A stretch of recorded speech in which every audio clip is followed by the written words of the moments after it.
South civil line में जल भराव की निकासी को लेकर भाजपाई व कांग्रेसियों ने अलग अलग दिया धरना।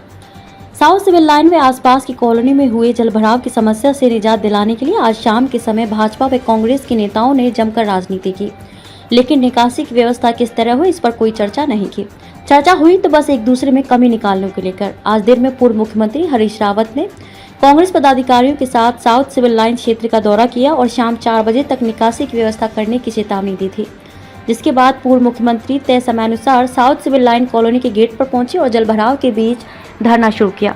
वहीं दूसरी ओर क्षेत्रीय पार्षद नवनीत शर्मा व सचिन चौधरी वे धरने पर बैठे। धरने की सूचना पर पूर्व खानपुर विधानसभा प्रत्याशी रानी देवयानी सिंह भी मौके पर पहुंची और लोगों की समस्या को सुना। वहीं कॉलोनी के लोगों ने खानपुर विधायक उमेश कुमार व सांसद डॉक्टर निशंक के खिलाफ मुर्दाबाद के नारे लगाए। वहीं पार्षद सचिन चौधरी ने जलभराव की समस्या में पार्षद नवनीत शर्मा पर लापरवाही का ठीकरा फोड़ा। जब विधायक उमेश कुमार मौके पर पहुंचे तो क्षेत्रीय लोगों ने मुर्दाबाद के नारे लगाने शुरू कर दिए, जिसके बाद विधायक ने प्रतिनिधि मंडल के साथ वार्ता की और समस्या के समाधान का आश्वासन दिया। वहीं जेएम अभिनव शाह भी दोनों ओर निकासी की व्यवस्था में जुटे रहे। कुल मिलाकर जिस तरह से जलभराव की समस्या को लेकर राजनीति हुई, उससे अंदाजा लगाया जा सकता है कि यह समस्या कब तक दूर हो पाएगी। फिलहाल कॉलोनी के लोग धरने पर डटे हुए हैं।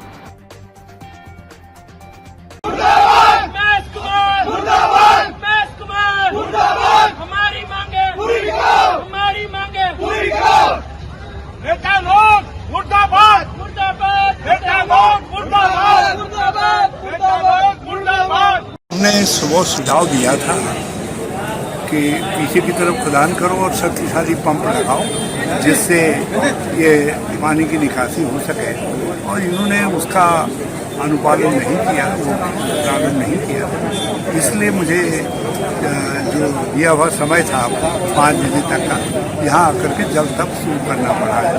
और ये जल तप तब तक करूँगा चाहे परिणाम कुछ भी हो जाए, तब तक पानी निकालने के सशक्त प्रबंध प्रारंभ नहीं। अच्छा, जैसे कि अब ये प्रशासन एक गलती के बाद दूसरी गलती करे तो वो तो ठीक नहीं, हम उसका सपोर्ट तो नहीं कर सकते, लेकिन हम ये चाहते हैं पानी निकासी का प्रबंध करें।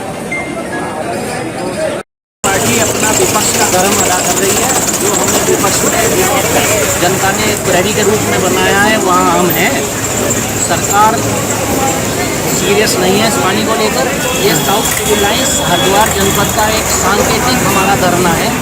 गाँवों में, खेत खलिहान में हर जगह पानी भरा हुआ है। यहाँ शोर मचा तो यहाँ तो मशीनें आ गई, लेकिन आप उन जगह जाकर देखिए जिन खेत खलिहान में पानी भरा हुआ है, वहाँ कौन पहुँचा है। अब आप सवाल यह है कि बारिश ज़्यादा हुई, पानी भर गया, लेकिन पानी भरा निकलना तो चाहिए था, चाहे धीरे धीरे निकलता। लेकिन इसमें सरकार की विफलता क्या है? पहली विफलता, सरकार ने जो नदियों के किनारे बांध हैं पिछले 6 साल में उनकी कोई मरम्मत नहीं हुई। फिर जो बरसाती नाले हैं उन पर कोई काम नहीं हुआ पिछले 6 साल में। एक यूपी के टाइम पर एक दफ्तर होता था जिसका नाम था अधिशासी अभियंता नदी नाले ड्रेन्स के नाम से, एग्जीक्यूटिव इंजीनियर ड्रेन्स। वो ऑफिस कहाँ है? जितने बरसाती नाले हैं उनका नक्शा उनके पास होता था और वो सालाना उनकी रिपेयर कराते थे। उनका प्रॉपर एक बजट होता था। इस सरकार ने वो पूरा बजट ख़त्म कर दिया और उसका कारण ये है कि ये मशीनों से पानी निकाला जाएगा। अब परसों को फिर बारिश हो गई, फिर मशीनें लगेंगी। यहाँ साउथ सिविल लाइन में तो मशीन लग गई, टिकौला में, मुडलाना में, पीरपुरा में, आदर में, अलग अलग जगहों पर वहाँ भी मशीनें लग रही हैं क्या?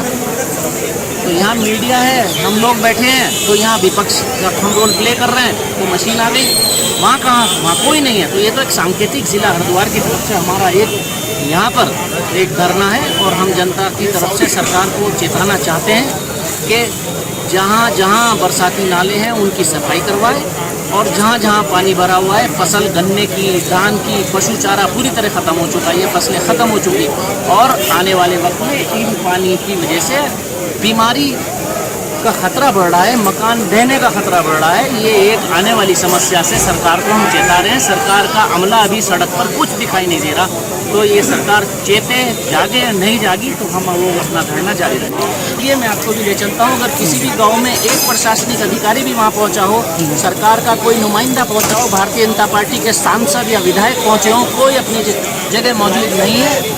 वहाँ पानी भरा हुआ है। मैं नाम ले रहा हूँ, आप टिकोला किला चले जाइए, वहाँ हालत ख़राब है। मैं मुडलाना चले जाइए, यहाँ पीरपुरे के जंगल में चले जाइए, सब खेत खलियान भरे हुए हैं, लोगों के मकानों में टेढ़ आ गई।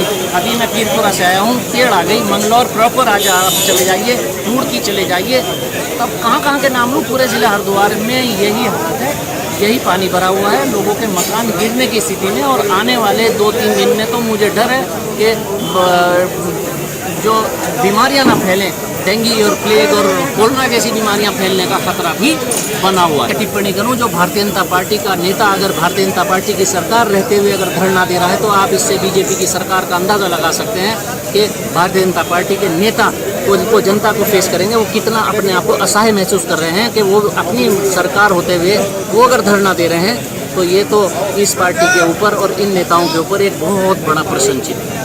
ऐसे में कहना चाहूँगा कि सरकार बहुत ही निर्लज और बहुत ही संवेदनहीन सरकार है, तभी तो ये समस्या का समाधान नहीं करना चाहती। इस सब समस्या को देखते हुए माननीय हरीश रावत जी सुबह 11 बजे भी आए थे, उन्होंने दौरा किया ट्रैक्टर पर बैठ के, और डीएम एसडीएम सभी अधिकारियों से बात की प्रशासन की कि 4 बजे तक इसका कुछ समाधान आप शुरू करें। लेकिन प्रशासन के काम पर जूं नहीं चली, क्योंकि प्रशासन पूर्ण रूप से सरकार का गुलाम बना हुआ है और वो चाहता है कि यहाँ की जनता का खून चूसता रहे, उन्हें परेशान करता रहे, लोग उन्हें परेशान होकर वोट देते रहे। लोगों की समस्याओं से उन्हें कोई समाधान नहीं है। माननीय हरीश रावत जी अब परेशान होकर मोहल्ले वासियों की समस्याओं के साथ बैठे हैं, क्योंकि मोहल्ले वासियों को जब उन्होंने देखा यहाँ के लोग बड़े परेशान हैं, उन्हीं के सामने एक परिवार ट्रैक्टर में अपना सामान लेकर जा रहा था, लड़कियाँ बेचारी रो रही थी, महिलाएं रो रही थी, तो माननीय हरीश रावत जी ने यहाँ भाजपा सरकार को जगाने का काम किया है। आप और हम ये भी जानते हैं कि यहाँ पर 4 इंजनों की सरकार है। लोग मोदी जी तो कहते थे डबल इंजन की सरकार बनाओ, यहाँ 4 इंजन 5 इंजन की सरकार है, और 4-5 इंजन ठप पड़े हैं, और जो चल रहे हैं वो चारों दिशाओं में जा रहे हैं, जो अब जब टूटने की कगार पर है। तो सरकार यहाँ से 7-8 साल से सरकार बीजेपी की चल रही,